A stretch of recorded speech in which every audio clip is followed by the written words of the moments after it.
We are waiting to see if a Minnesota police department will release the body camera footage from a deadly officer-involved shooting over the weekend. We'll share an update. And we're expecting to learn more from officials in Walworth County about the death of a 14-year-old boy found in a lake. This is News 3 This Morning. Good morning and welcome to News 3 This Morning. It's Monday, June 25th, and the best news of the morning, this gorgeous sunset. Sunrise. That's all right. 3 weeks into the mornings, and I'm still saying sunset. You're still getting used to it. The sleep, the schedule will do it to you. I tell you what. It's a Monday. It is a Monday. But we did have a beautiful sunrise. In fact, take a look at this. I took a time-lapse video of the sunrise this morning from the WISC-TV Skycam. Absolutely gorgeous with some high clouds in the area. The sun is now behind those clouds. Here's the current picture, but we'll still see plenty of sunshine through the day today. Another nice day. It won't be quite as warm as it was yesterday. We're starting at 58 here in Madison, 58 in Monroe, and 60 in Platteville this morning.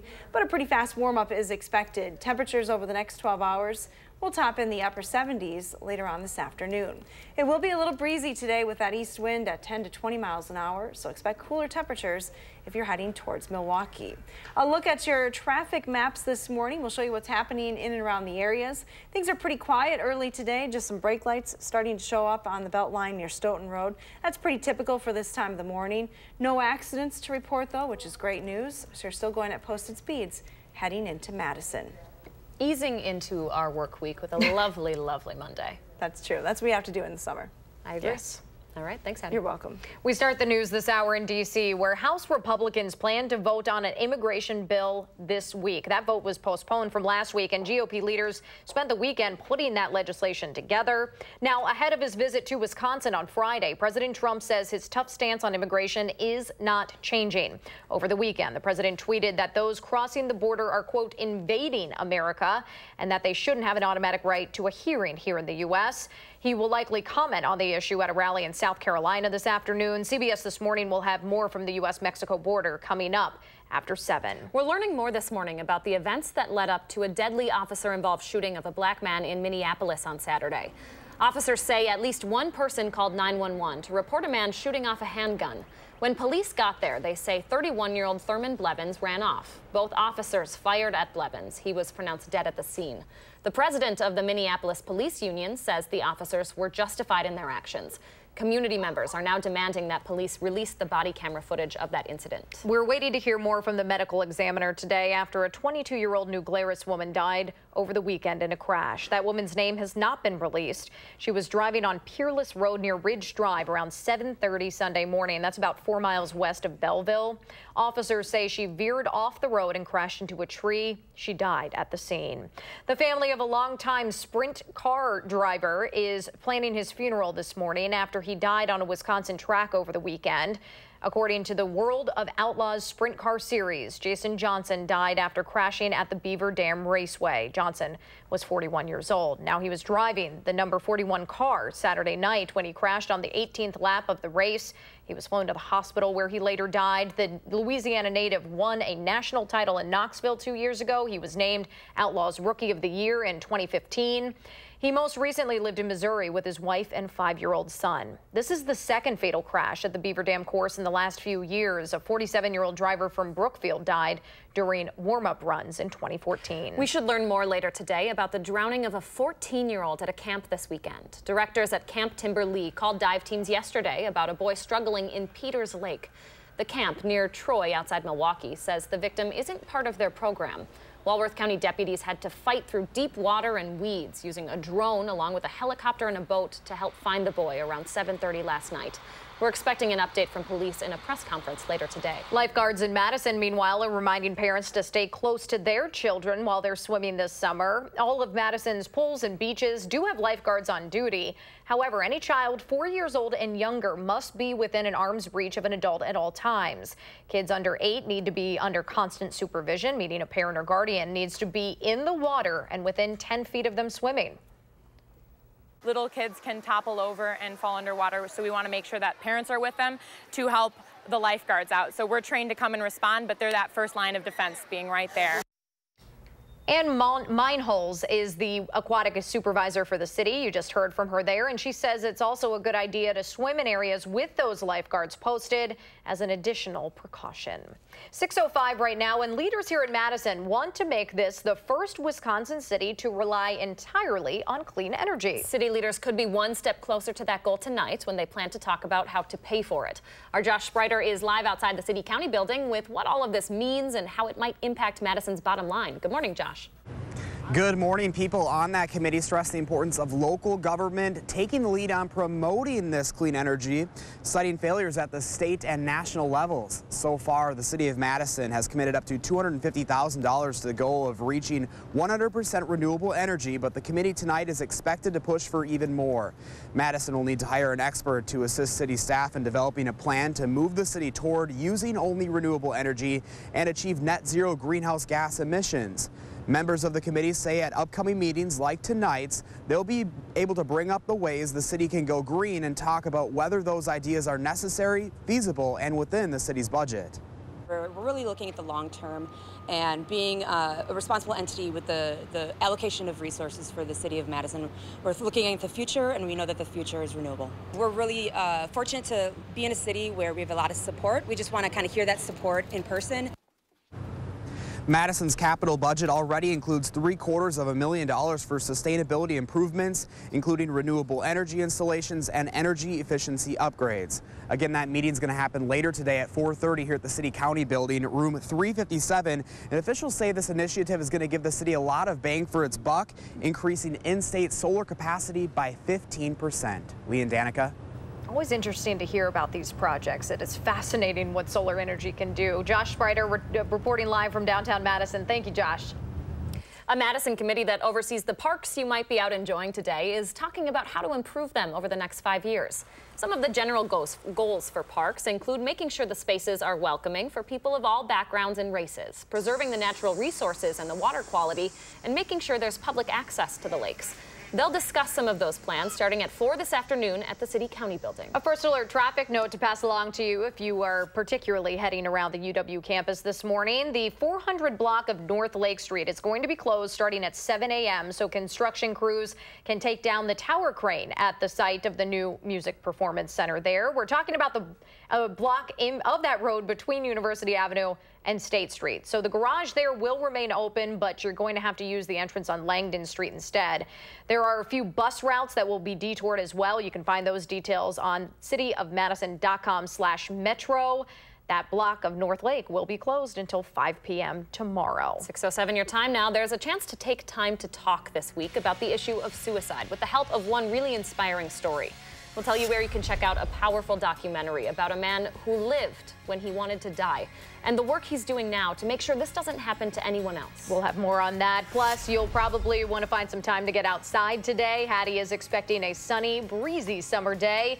However, there's some rain to tell you about over the next 24 hours or so. We'll have an alert day forecast looking ahead when News 3 This Morning returns.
Good morning from the patio. A very pleasant start to this Monday morning. We have comfortable temperatures and sunshine already in the area. A beautiful day is expected today. Yesterday was quite a warm day across the region with highs in the 80s here for south central and southwestern Wisconsin at least. As mild as 86 in Boscobel and Lone Rock, 84 in the Dells and Camp Douglas, 83 here in Madison. Today's just going to be a little bit cooler than that, but wanted to let you know that an alert day has been added to the forecast for tomorrow.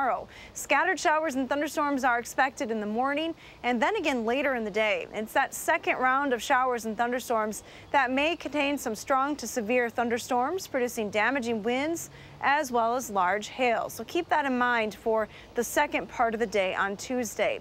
The severe weather outlook for Tuesday does in fact include a slight risk for severe weather for the far southern part of the state. Again, this storm system is just going to impact the southern half of Wisconsin. It's not going to impact the northern part of the state at all. Doppler track is looking pretty quiet around here this morning. Even though we have a few clouds, no rain is falling from those clouds. A larger cluster of showers and thunderstorms further back to our south and west in Kansas and Nebraska this morning.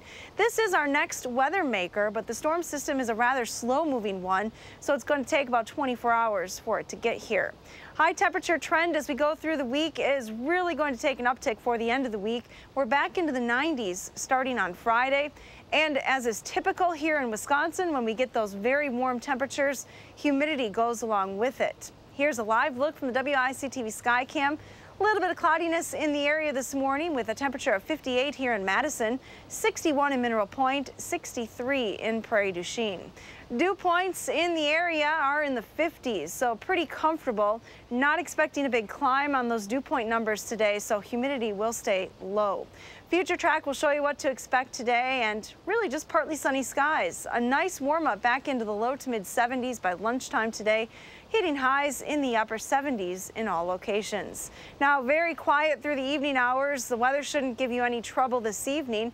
Overnight, an increase in the clouds with a chance for some showers and thunderstorms. And then again later on Tuesday, there will likely be a break through the midday hours, but showers and thunderstorms become likely then late Tuesday afternoon. Here's a look at your extended forecast. We have temperatures that will stay in the 70s tomorrow. Keep in mind it is an alert day. We're back into the 80s starting on Wednesday, turning much warmer and more humid as we head towards the upcoming weekend. Looks like it is going to stay on the warm side right into the 4th of July holiday. Here's a look at your first alert traffic this morning with Josh Tim. Good morning, Josh. Yeah, good morning. A quiet start on the Madison roadways. Beltline moving well in both directions with no major crashes or delays showing up quite yet. Checking out Dane County, there are a few brake lights in the usual spots like Stoughton Road and Verona Road approaching the Beltline ramp. Should only slow you down an extra minute or two. No problems at all downtown around the Capitol Square and UW campus. Volume is not a factor yet. And other main routes, including on the interstate, are moving along at the usual speeds with no major crashes or delays. Your first alert traffic, I'm Josh Tim. Thank you, Josh. Thank you, Hattie. Your time right now is 6:14, and in Janesville, there's an opportunity this week to talk more about the growing issue of suicide. City leaders there want to start that conversation with a documentary screening. The movie features a man who tried to kill himself by jumping off the Golden Gate Bridge and the people he's helped since that attempt. In 2008, my brother passed away by suicide. He was only 19 years of age. If he had have realised what that ripple effect, what had happened, he never would have done it. Suicide: The Ripple Effect will be screened at 6:30 tomorrow night at Parker High School. There will be a community discussion right after. New national data shows suicide-related deaths are up 25% over the last 20 years or so. Here in Wisconsin, the suicide rate is 4 times the homicide rate. There's another conversation happening in Rock County tonight, this one about racism and inequity. This is part of the Courageous Conversation series in Beloit. Those meetings happen every 4th Monday of the month at the Merrill Community Center. Tonight's session will focus on how white community members can be advocates for their minority neighbors. That goes from 5:30 until 7 o'clock tonight. A Madison group is hoping what starts with a good meal continues with a conversation about refugees in our community. The organization Open Doors for Refugees connects families with housing, opportunities to learn English, and other resources. Yesterday, the group held a community picnic at Olin Park. It's one of many events aimed at creating spaces for people of all walks of life to meet. I found many people helped us here, and help my family, help my kids until this time. Especially here from people from Open Doors. Open Doors has its next monthly meeting on July 18th at the St. Paul's Lutheran Church here in Madison. It's also hosting a fundraising concert in August. 6:16 right now. If you ever drive past Westtown Mall here in Madison, you probably see someone holding a sign, maybe spinning it around, advertising 70 or 80% off at the Toys R Us there. I know I've seen that, but it won't be for long. The once popular chain is closing for good by the end of the week. We'll share the details next. And Hattie's tracking the storms that she expects to move in overnight and into tomorrow. Before that, though, we'll be soaking in some sunshine. She's going to update your first alert forecast when News 3 This Morning continues.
Good morning, I'm meteorologist Hattie McLean. A beautiful start to this Monday morning. The great weather that we had over the weekend continues today. Here's a look at our current conditions. It's 58 here in Madison.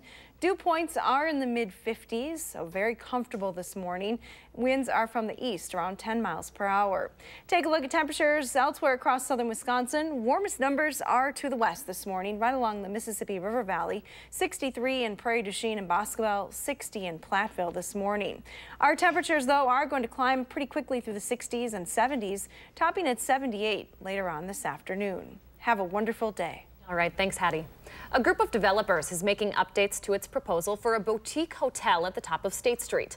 The State Journal reports Ascendant Holdings is hoping to turn the area between State and West Dayton Streets into a 130-room hotel.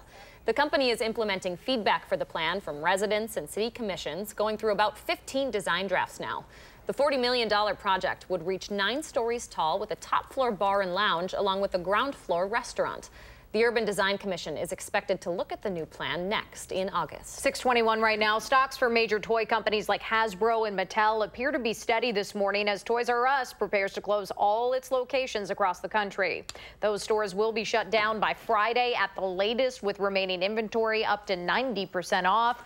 An expert says that the chain could come back if someone buys the brand name, but so far efforts to do so have been unsuccessful. There are some significant sales as well as at the Boston store locations at East and Westtown malls, as well as the Janesville Mall, as its parent company is set to release its quarterly earnings today on Wall Street. Bon-Ton announced earlier this year it would close all 256 of its stores across the country. In our area, about 300 people in southern Wisconsin alone are losing their jobs as a result of those closures. We are almost a month into summer break for students, and 1 in 6 of them here in Dane County are trying to find their next meal instead of enjoying their time off.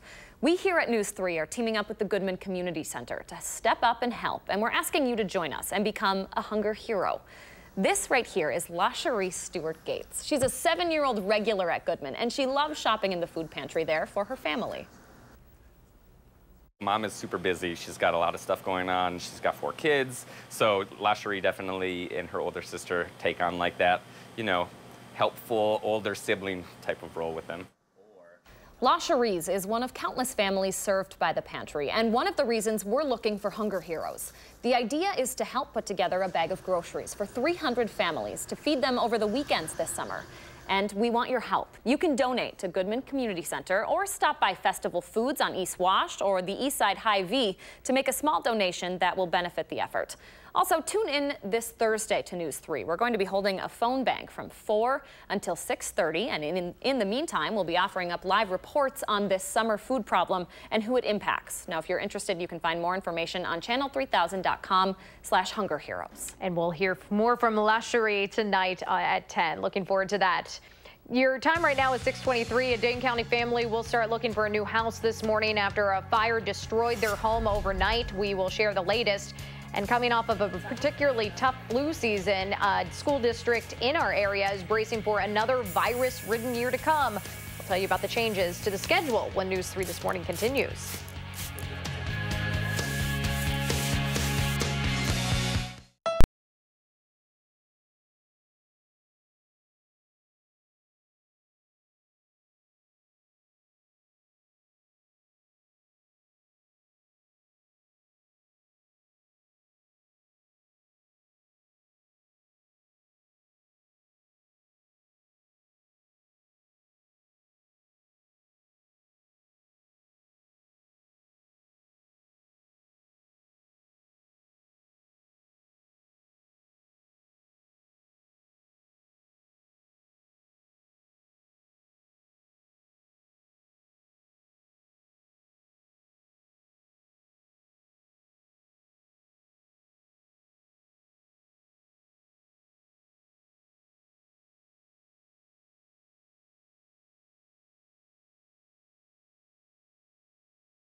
The city of Janesville is looking to change the way officers respond to cases of marijuana possession that could keep people out of prison. And the city of Madison is pushing to operate on 100% renewable energy, but it will certainly cost some money. City leaders will try to work out those details later today. We have a preview.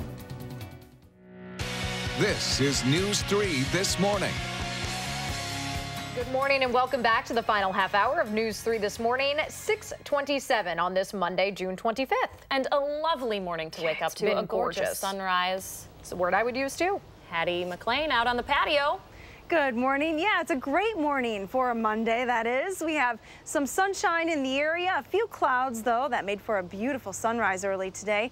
Now a look from the Edgewater Skycam. Definitely not as colorful as it was about an hour ago, but temperatures are pleasant this morning. Take a look at satellite and radar trends. We do have some clouds in the area, but no rain falling from these clouds here. There are some showers, though, that are developing to our north and west. It may be a little wet in the northern part of the state later today, but our forecast here in southern Wisconsin is dry. Temperatures are in the 60s along the Mississippi River Valley, 50s though for most other locations in southern Wisconsin. Day planner temperatures with partly sunny skies today will take us to highs in the upper 70s this afternoon. Let's get a look at your first alert traffic maps. We'll see what's happening at this hour. Still just some brake lights showing up on the Beltline near Stoughton Road, but no other accidents to report. So as you're traveling into Madison, northbound on Verona Road towards the Beltline, a little slower than normal during that construction area. Otherwise, looking pretty good heading into Madison. And that's your first alert traffic. All right, thanks, Hattie. New this morning, a Bristol family is out of their home after a fire destroyed their house overnight. It happened on Prairie View Drive in the town of Bristol, just north of Highway 151. Crews arrived on the scene around 11:20. No one was hurt, but firefighters were there for hours trying to put out the flames. The house is a total loss. We hope to get an update on what caused that fire and how much damage was done. We'll have that information on channel3000.com. Almost 6:29 now, and 9,000 Janesville voters may have to find a new polling place in the fall for the midterms and primaries. Janesville City Council will consider a measure tonight to move polling places out of the area schools. Now, the Janesville Gazette reports the school district does not want people voting in schools anymore due to safety concerns. And if this is approved tonight, polls at Edison and Franklin middle schools as well as Washington Elementary School would be moved to new locations. Janesville council members also considering a proposal that would let police write tickets for possession of marijuana or drug paraphernalia instead of taking those people to jail. The Janesville Gazette says right now officers bring those suspects to the police station or the Rock County Jail for processing, but many of those offenses are reduced to ordinance violations anyway.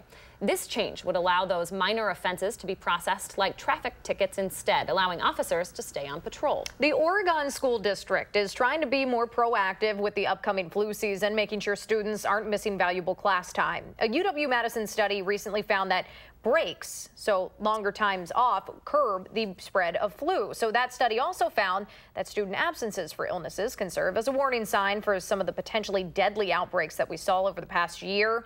The Oregon School District will now have a 4-day weekend in October, another one in February, and one in April, a change from their previous 3-day weekends for teacher professional days during those months.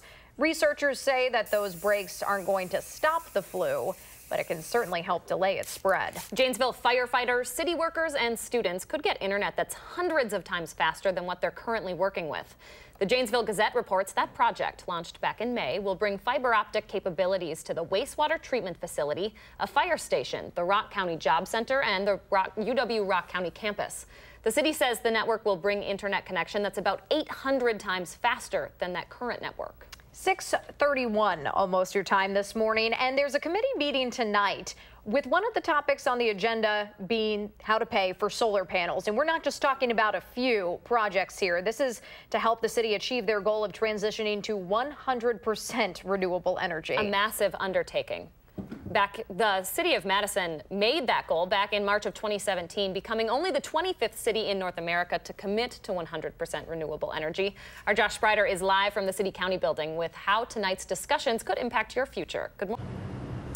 Good morning. Members of that committee call the future renewable. They say there are a lot of benefits of achieving the goal of 100% total renewable energy. They also say becoming 100% renewable energy will allow the city to lock in some of the rates on energy to set Madison and everyone who lives here up for financial success in the long term. There are also health benefits to going totally green, like cleaner air and cleaner water. The committee is also addressing accessibility concerns, saying their program allows everyone to take advantage of these benefits. There's no exact timeline yet. This plan has been in the works for more than a year now, but committee members hope there will be one soon. The consulting firm we hired to help us develop a blueprint on how the city of Madison can achieve 100% renewable net zero carbon is in development at this time. They will be creating basically 3 different timelines for us to get there. And so we're really looking for the community to get involved, to share their ideas and share their thoughts on what timeline they really want to see us get to that goal. On the agenda for today's meeting specifically is the opportunity to buy RECs, which are renewable energy credits, for a project to build 5 solar-powered projects for the city. Committee members say they just want the community to be aware of the goal, and they also want your thoughts at home. Again, that meeting is tonight here at the City County building beginning at 4:30, and that's going to be in room 357. Again, that's open to the public, guys. A pretty lofty goal there. Excited to see where that goes. All right, our Josh Breiter reporting live today. Thanks, Josh. 6:32 right now. If you are looking for a ride over to the Goodman Community Center on the east side, maybe to donate to the Hunger Heroes campaign that we're helping out with, you'll be able to get there on 2 wheels now. There's a new bicycle bike sharing station coming to the East Side Center. You'll be able to rent those bikes out or make a stop there from the Cap City Trail perhaps. This afternoon, Goodwin's actually throwing a launch party to welcome that station, sponsored by Trek Bikes. The event starts at 4:30 with group bike rides, giveaways, and most importantly, free ice cream. Speaking of bicycles, thousands of people will be flooding into Janesville tomorrow for the Town Square Grand Prix bicycle race, with folks coming in from 40 different states and 15 different countries. It's part of the Tour of America's Dairyland, promoting bicycling across the state and bringing in business to local companies.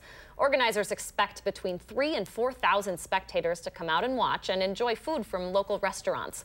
There will be closed course races on several downtown streets, so heads up for some closures coming tomorrow between 7:30 in the morning to 9 at night. President Trump is coming to Wisconsin this week as Congress works to pass a bill on immigration. We'll update that issue coming up in the morning sprint. And I unfortunately forgot to wear my kilt this morning. Come on. Maybe I can borrow yours at your desk? Yeah, I certainly have an extra one handy all the time. Yeah, we're talking about a new sport making its way to Madison. Tune up your bagpipes. That story's next on News 3 This Morning.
Welcome back. We've been asking you to share your morning with us, sending in your pictures of what your morning looks like. And this is what Denise posted on our Facebook page. This is out of Oregon, Wisconsin.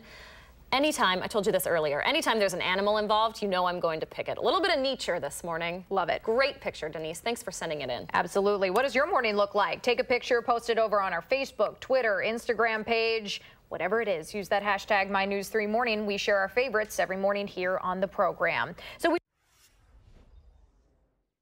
Harley-Davidson says it is moving some of its production overseas. The motorcycle manufacturer announced it will produce some of those bikes in Europe. Tariffs on the motorcycles jumped from 6% to 31% across the European Union. That amounts to about $2,200 for the average motorcycle. This came after President Trump imposed stiff tariffs on steel and aluminum coming from those countries. Harley says it will not raise prices due to a, quote, immediate and lasting detrimental impact to its business in the region. We do not know yet if this has any impact on the number of jobs in the Milwaukee area in particular. We'll be sure to update you later on today on channel3000.com. 6:38 your time now. A Madison family is hoping a unique sport catches on in the area. Sarah Breckenridge O'Connor teaches Scottish Highland dancing. It's a competitive solo dance, complete with, of course, kilts and bagpipe music. She's recently started a Madison school and a community recreation class, which she says is growing in popularity. I think there's a lot to be said for it. I think there's a lot that people can get out of it. I just think that a lot of times people don't even know what it is. So if you don't know what it is, why would you want to do it? You know, you have to be exposed to it. Sarah's 10-year-old daughter, Morgan, is one of 18 dancers in her age group in the country to qualify for an upcoming national competition. And Sarah's planning a Scottish Highland dancing competition right here in Madison in October. Do you have those fancy moves ready of yours? You better believe it. I happen to be a secret Scottish dancer. Right. I knew you had a secret talent hidden somewhere in there. That is some nimble stuff, that's for sure. My goodness. I'll show you later. Yeah. Okay. All right. We'll get video of it. 6:39 your time now. Hattie's looking ahead to storms and rain throughout the night and into tomorrow. She's preparing us for an alert day tomorrow and a lot of humidity later this week. Her full forecast is coming up. And I believe Leah's doing a little bit of a jig for that forecast. Coming up, though, first, if you have a little kid turning 3 soon, let us know so we can show their picture on TV. And thank you for watching News 3 this morning.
6:43 your time now. We're taking a live look outside on the west side at the WISC Sky Cam. Going to be another lovely day. Hattie's got your first alert forecast coming up in just a minute. Now, because there are never too many ways to celebrate our favorite dairy product here in Wisconsin, we've got one new one happening today. Governor Walker is officially naming today Cheese Day. To celebrate, he plans to announce $700,000 in dairy industry development grants later this morning. He'll be doing that at UW's Center for Dairy Research here in Madison and at the Great Lakes Cheese Factory in Wausau. We'll keep you updated on who's being awarded and what that money will help build over on channel3000.com. Governor Walker will join President Trump in Wisconsin later this week, where the president's expected to attend the groundbreaking of the new Foxconn plant in Racine County. There's a new training program getting people living around there prepared for jobs at the factory. The Racine Works program will equip people with necessary skills to make LCD panels there.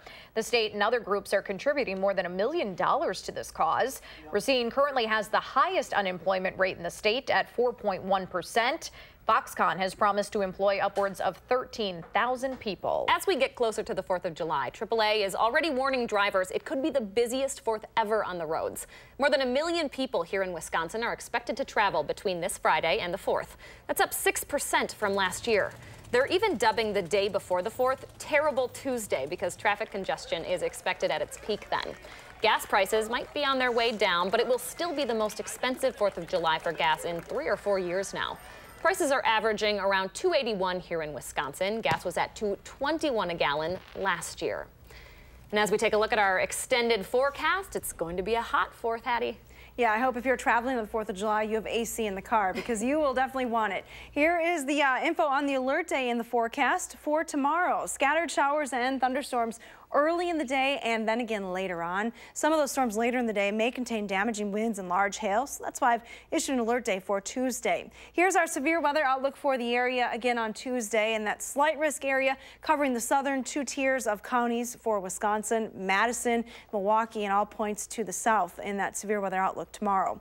Probability of precipitation through the day on Tuesday. We'll likely have a few showers or thunderstorms ongoing in the morning when you wake up. The activity will diminish through the lunch hour and then increase again later on in the afternoon. So a pretty good bet that we're going to see another round later in the day for showers and thunderstorms. And it's that second round late afternoon into the evening that may be severe. Future track will show you here's our storm system well off to our south and west this morning. It's going to be a rather slow moving system, keeping rain in the forecast for the plain states today. For us here in southern Wisconsin, looking pretty nice today. An increase in the clouds tonight, and as that storm system pulls a little closer, expect some showers or thunderstorms to begin to move into southern Wisconsin.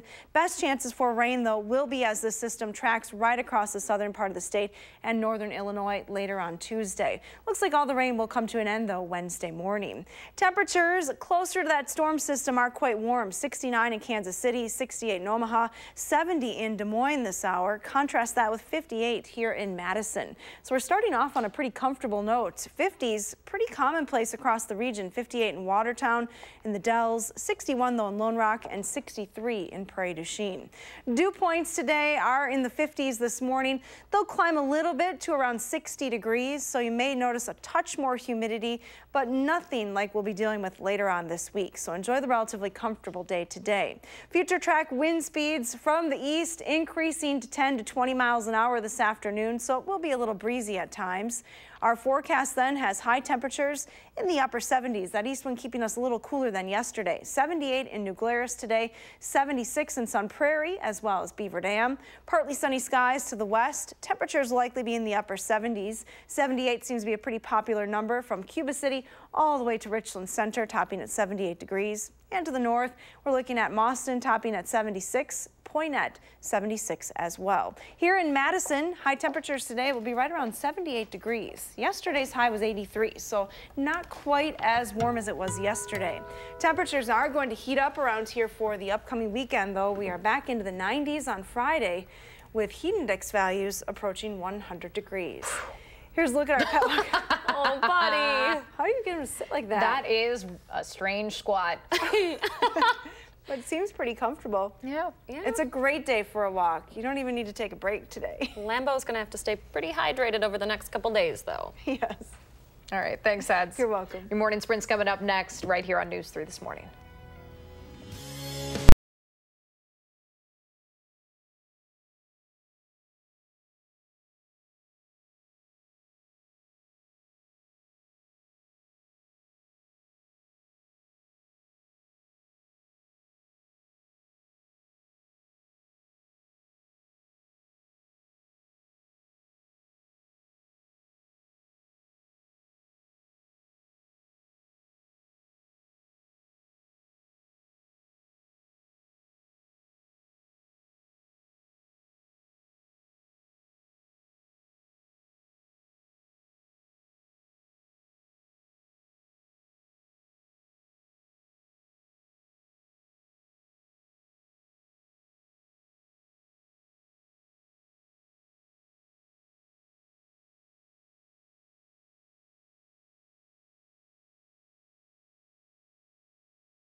6:51 time now for the morning sprint. Hattie says it will be a sunny start to your work week, but we are preparing for a bit of a change. And Josh Spreiter is live downtown to tell us how the city of Madison plans to run completely on solar energy in the future. But we start this morning in Washington, where Republicans in Congress are preparing to vote on a bill on immigration sometime this week. This as President Trump takes to Twitter to clarify his tough stance on immigration. On Sunday, the president tweeted that people crossing the border are, quote, invading America, and that they shouldn't have an automatic right to a hearing in the U.S. We are waiting to hear whether the Minneapolis Police Department will release the body camera footage of a deadly officer-involved shooting there over the weekend. Officers responded to a 911 call for someone firing a gun into the air. Police say that man, 31-year-old Thurman Blevins, ran off when police arrived. Now, both responding officers fired at that man, and he was pronounced dead at the scene. We'll be sure to update you on this case throughout the day over on channel3000.com. We should learn more later today about the drowning of a 14-year-old at a camp this weekend. Directors at Camp Timberlee called dive teams yesterday about a boy struggling in Peters Lake. Crews had to search through deep water and weeds, finding a body around 7:30 last night. The camp near Troy outside Milwaukee says the victim is not part of their program. We're expecting an update from police in a press conference later today. A Bristol family is out of their home this morning after a fire destroyed their house last night. This happened in the 6700 block of Prairie View Drive in the town of Bristol, just north of Highway 151. No one was hurt, but crews were there for hours trying to put this fire out. The house is considered to be a total loss. We hope to get an update on what may have caused this fire and how much damage was done later today. Funeral planning is underway for a 22-year-old New Glarus woman killed in a crash over the weekend. That woman's name has not yet been released. She was driving on Peerless Road near Ridge Drive, about 4 miles west of Belleville, yesterday morning. Officers say she veered off the road and crashed into a tree. She died at the scene. Happening tonight, the Sustainable Madison Committee is meeting to talk about the feasibility of a big green goal for the city. They're talking about how to fund solar projects to help Madison's goal of transitioning to 100% renewable energy. Last year, Madison became the 25th city in the continent to declare their green goal. The committee hopes to achieve zero net carbon emissions by working together with the community to implement energy efficiency, renewable energy, and efficient transportation. They say initial contracts to make this happen would cost nearly $1.4 million, but eventually the initiative would pay for itself and then some, generating more than $20 million for the city. The public meeting starts at 4:30 in room 357 at the City County building. And just a little bit of high-level cloudiness in the area this morning. Here's what it looks like in Platteville, thanks to our Queen Bee Radio Sky Cam. Once the sun gets a little higher, we should see plenty of sunshine through the day. A nice warm-up is expected as well. High temperatures will be in the upper 70s later on this afternoon. All right, thanks, Hattie. A Madison committee that oversees the parks you might be out enjoying today is talking about how to improve them over the next 5 years. Some of the general goals for parks include making sure the spaces are welcoming for people of all races and backgrounds, preserving the natural resources and water quality, and making sure there's public access to the lakes. They'll discuss some of those plans starting at 4 this afternoon at the City County building. Just in this morning, Wisconsin-based Harley-Davidson says they are shifting production overseas after new European tariffs raised the cost of making each bike by $2,200. It's unclear how that might impact the number of jobs here in the state, but the motorcycle manufacturer says tariffs on its bikes jumped from 6% to 31% across Europe. Those taxes were implemented in response to President Trump increasing tariffs on imported steel and aluminum coming from those countries. Harley says it will not raise prices for customers. A group of developers is making updates to its proposal for a boutique hotel at the top of State Street. The State Journal reports Ascendant Holdings wants to turn the area between State and West Dayton into a 130-room hotel with a rooftop bar and a ground floor restaurant. The Urban Design Commission should take a look at that new plan in August. 9,000 Janesville voters may have to find a new place to cast their votes in the fall. Janesville City Council will consider a measure to move polling places out of schools during their meeting tonight. Now, the Janesville Gazette reports the school district does not want people voting in schools anymore due to safety concerns. If this is approved, polls at Edison and Franklin middle schools as well as Washington Elementary would be moved to new locations. Janesville Council members are also considering a proposal to allow police to write tickets for possession of marijuana or drug paraphernalia instead of taking those people to jail. The Janesville Gazette reports the change would allow those minor offenses to be processed like traffic tickets instead, allowing officers to stay on patrol. Students in Oregon are getting some extra time off from their classes, or at least could be, after a UW-Madison study found that breaks curb the spread of flu. After this particularly bad flu season, the Oregon School District will now have 4-day weekends in October, February, and April. That's a change from their previous 3-day weekends for teacher professional days during those months. Those researchers at the UW say breaks can't stop the flu, but it can certainly delay its spread. There's a new B-Cycle bike station coming to the Goodman Community Center on Madison's east side. You'll be able to rent out the bikes or make a stop there from the Cap City Trail. This afternoon at 4:30, Goodman is throwing a launch party to help welcome the B-Cycle station, sponsored by Trek Bikes. 6:56 right now. Let's get one more look at your sunglasses-worthy traffic report with Josh Tim. Good morning, Josh. Yeah, good morning. The westbound Beltline continuing to pick up between Stoughton Road and West Broadway, but right now no delays are showing up. And if you're heading eastbound, you may need those shades if you're going in that direction. If you're heading inbound on John Nolan, not much going on right now. Just a few brake lights approaching the North Shore Drive intersection. And Verona Road picking up on the northbound side approaching the Beltline, but other main routes, including on the interstate, are moving along at the usual speeds right now with no major issues. Your First Alert Traffic, I'm Josh Tim. Thanks, Josh. And here's the view outside from the Edgewater Sky Cam. Again, a little bit of cloud cover in the area right now, but we should see partly sunny skies as we head towards the afternoon. All those bugs. Yeah. Get out of there. Must have been a new hatch over the weekend. Here's a look at our forecast then for the day today. Temperatures will climb through the 60s rather quickly into the 70s by lunchtime, topping at 78 degrees with partly sunny skies later on this afternoon. Keep in mind, tomorrow is an alert day for the area. We're looking at highs in the upper 70s. But some severe thunderstorms will be possible, especially later in the day. All right, keep an eye out for those on our Channel 3000 First Alert Weather and Traffic app. You can catch up on the radar hour by hour for yourself. Have a good one. Stay away from the bugs. Making plans that are weather dependent? Get an accurate 12-hour, even a 10-day forecast. Download the Channel 3000 First Alert Weather app and start planning.